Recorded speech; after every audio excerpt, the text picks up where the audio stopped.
Welcome back to the week that was. We missed last week. My apologies. I was racing the Tour of Britain and filming those vlogs, so the first part of the Tour of Britain vlog is up and the second part is with the editors right now. So we'll kick off the Heroes of the Week with a second apology for a monumental error I made a fortnight ago in missing Evie Richards from the Heroes of the Week, and actually missing Evie Richards from winning Hero of the Week because she became the first female mountain biker to win the cross country world championships in forever. And I think it's quite interesting that she did win, because quite often you'll see, I think I've spoken about this before, like in Quickstep, a winning mentality. Now, like, Evie's been on the cusp of winning like a lot for quite a long time. Obviously Tom Pidcock's come in and won a World Cup and then the Olympics, and now Evie performed very strongly in the Olympics, but then now has won a world championship. And I wonder, within the GB cross-country camp, if there is now that, oh, we can win this, and that has then just helped give Evie that little nudge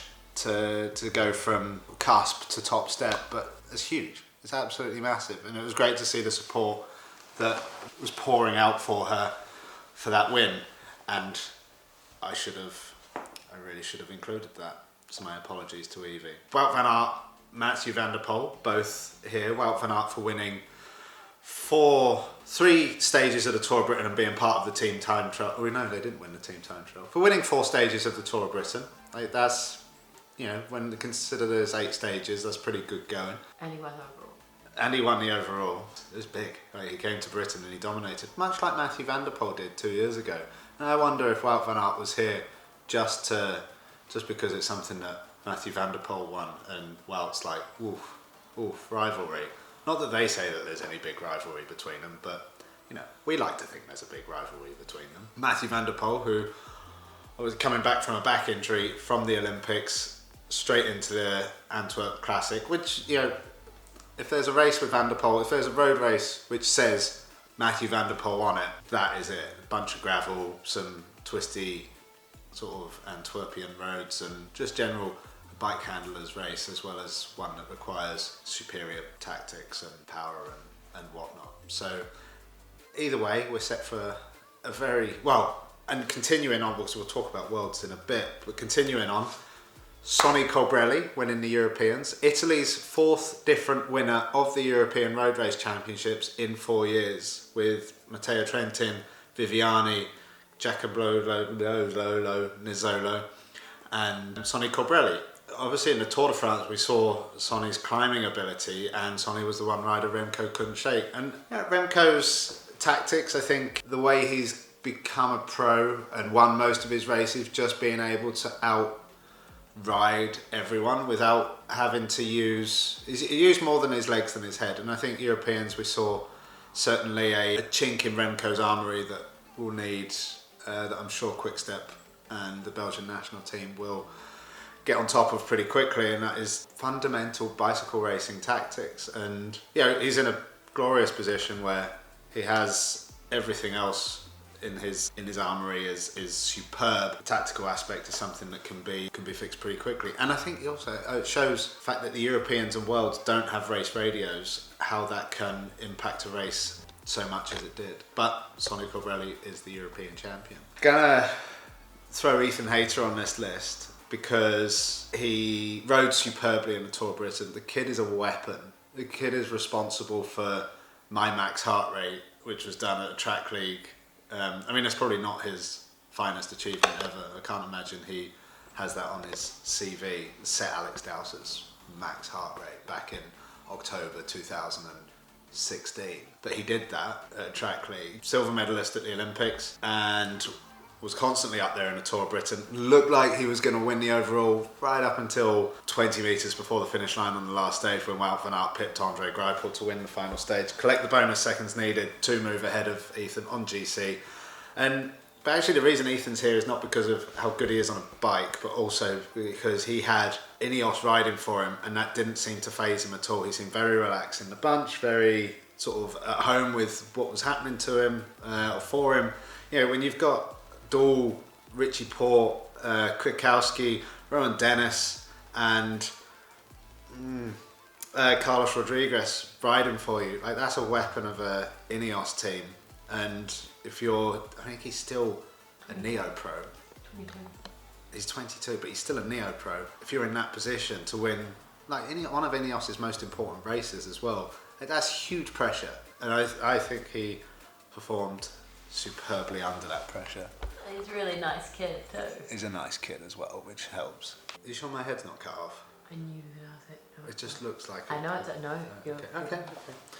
Ellen van Dijk, she won European Road Race Championships. That's like huge and shows the Dutch can work together. Because after the Olympics, I think there's a few question marks over their cohesiveness. So, that was massive for Ellen. There was a lot of, I saw on social media, there's a lot of support for her. So I don't know Ellen, but I think when you see a lot of other sort of her fellow compatriots, certainly from different nationalities, different trade teams, congratulating her, someone's a pretty good egg. So I'm presuming Ellen is a good egg and a worthy European champion. And the last hero of the week candidate is Pascal Encorn for and maybe for the photographer as well. Like the point Pascal gave his bid on to a kid at the side of the road who was riding in the closing stages of the stage of the Tour of Britain, where he was in a position in the breakaway to possibly win the stage. It's really wholesome. It's what cycling's about. I think under the new UCI laws, what he did was illegal and considered littering. But it's nice that instead of commissaires sort of taking action, the cycling world seemed to embrace it. So hats off to Pascal for doing that. I also saw Ethan Hayter try to do it in the bunch at the Tour of Britain.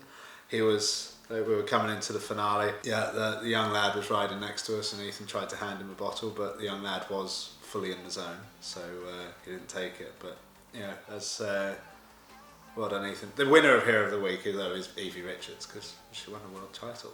You can't win a world title and not win Hero of the Week. Congratulations, Evie. There is absolutely nothing in the post to sort of commemorate this huge achievement, because it's a YouTube video. WTF of the week is two. One we've touched upon was just Remco's tactics in Europeans, and anyone that saw it knows. Actually, no, let's not talk about Remco's tactic. Let's talk about. I looked at some of the comments around Sonny winning and Remco not winning, and that was largely saying that Sonny was not a deserving winner. Now, let's get one thing straight. Road racing is tactical. Road racing is chess on a bicycle with some strength thrown in. So the winner, and always the deserving winner, is the guy or girl that crosses the finish line first. And I was if you haven't put your nose in the wind for a single time until 200 metres to go and you cross that finish line first, you are the deserving winner. Remco rode the front. Remco tried to ride everyone off of his wheel and he almost succeeded. He almost succeeded except for one guy, and that one guy happens to have a huge sprint on him as well. So it's going to be a case of Sonny being the best of everyone that could hang on to Remco, and Remco probably going away, watching it again, taking one on the chin, living and learning. I mean, he's still only 15 years old, so he's got quite a few years left, and he'll come back. But I don't think anyone should be sat there going, Sonny is not a deserving winner, because he really is. The other one, and clearly we must be doing something right on YouTube, because Jurian Ryder has taken one of my videos and sort of pulled it apart. It was the video with... shush, you're not prominent enough. No. It was the video where it sort of ran through what the nutritionists sort of what we eat on a day at training camp up at altitude, which is under guidance of nutritionists, and then to a point left to our own devices as well. Jurian Ryder, who I think is quite a prominent Australian YouTuber, has some very strong views on some very strong topics. Yeah, just sort of pulled it apart, and that was all it was. I mean, cheers for the exposure. Upcoming individual time trial at World Championships. I'm not riding, which I am disappointed with, but I'm just not going to go into it, because it is what it is. There's nothing I can do about it, so try not to stew on it. I am riding the mixed relay, which is something I'm excited about. I've always thought it's a pretty cool event. I love team time trials. It's an opportunity to do a team time trial with the team we have a good shot of a podium, I think, and to stand on a podium at World Champs, which I've done before with Movistar, is a hell of an experience. So really excited for for that. I'm also a reserve for the road race, so may ride that, may not. We'll see. And there's a few races, there's a few Belgian races coming up before then, like Danaan. Everyone just calls it Danaan. I don't know if it's Tour of Danaan, but it's Danaan.